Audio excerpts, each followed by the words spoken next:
Their obsession is to transform the rest of the world into carbon copies of themselves. And in order to further this process of transformation of mankind into carbon copies of themselves, they bring to the world something called globalization. That the whole world becomes connected. The whole world becomes interconnected.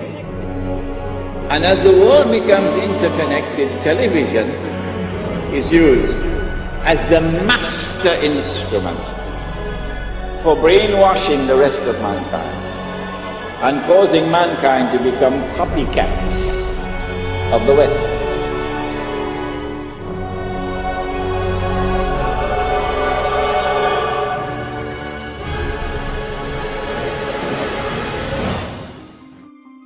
So in a sense, what we're seeing is using branding that is so enmeshed in our culture and in our lives as a way back into our own societies, a way to engage with globalization. Because if you pick up a shoe now, you have the story of globalization in your hand. You have leather that was maybe produced in Argentina, shipped to the Philippines, produced by a Korean subcontractor that went through a Hong Kong broker that was dealing with a company in Oregon.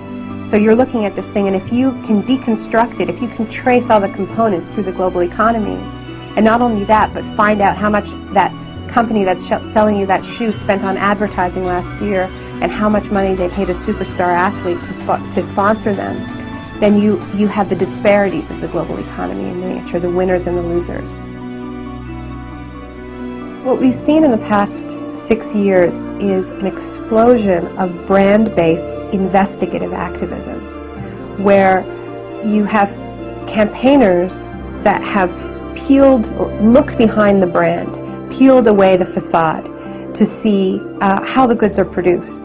There are labor groups in the United States that have sponsored tours of Nike workers, of Gap workers, going to U.S. campuses, to community centers, to tell people how their products are produced. And of course, this is very uncomfortable for these companies, because even though they are the engines of globalization, they don't really believe in globalization, not this kind of globalization, right? I mean, their whole system depends on the world of production and the world of consumption staying safely apart, and there not being this connection at the grassroots where we learn the secrets behind our shiny, perfect, airbrushed global world. So now these brands have become, in many ways, the most visible targets of globalization, so much so that whenever you see a protest, during a protest, there'll be a line of riot cops guarding the Starbucks, guarding the Gap, guarding the McDonald's. And this strikes me as tremendously symbolic, somehow, that they're guarding the facade, the entry point into the world of globalization. And what this activism is doing is it's putting them together. And it's going to the shiny facade of the brand outside the mall, outside the superstore, and saying, we know how your products are produced. That's what these campaigns do. They make globalization real. They say, it's about the food that you eat, it's about the clothes that you wear, it's about the toys you buy your kids.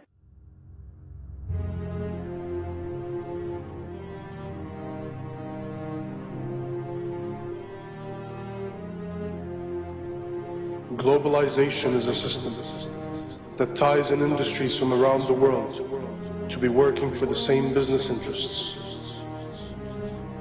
A machine, globally fulfilling the needs of the few, teaching you that humanity will perish without it.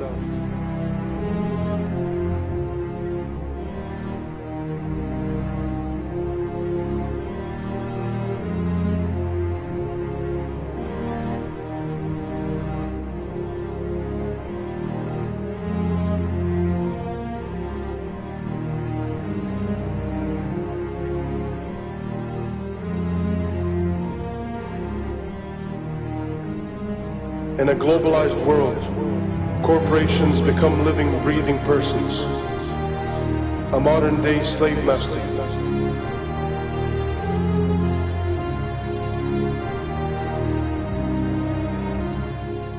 These are a special kind of persons which are designed by law to be concerned only for their stockholders. and not say what are sometimes called their stakeholders, like the community or the workforce or whatever.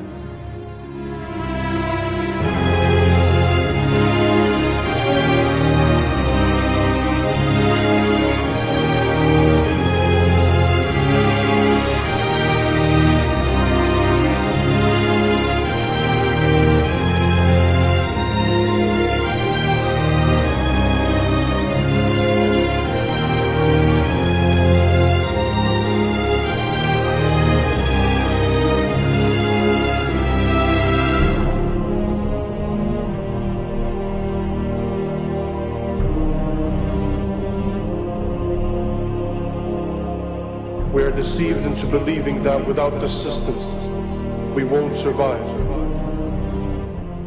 But in fact, the system won't survive without our support. Just like a beehive, it needs its drones.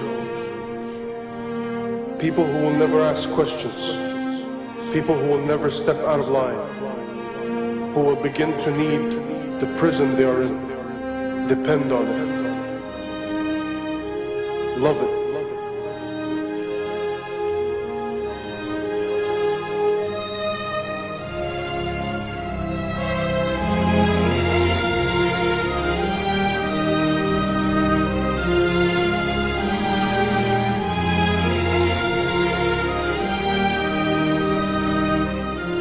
Have we lost our humanity? Have we become the gears of the machine? A machine which only survives by feasting on us, guzzling us up, digesting us, only to excrete out its capital.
The mistake that a lot of people make when they think about corporations is they think, corporations are like us.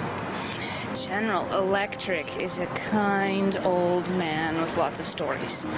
Nike. Young. Energetic. Microsoft. Aggressive. McDonald's. Young, outgoing. Monsanto.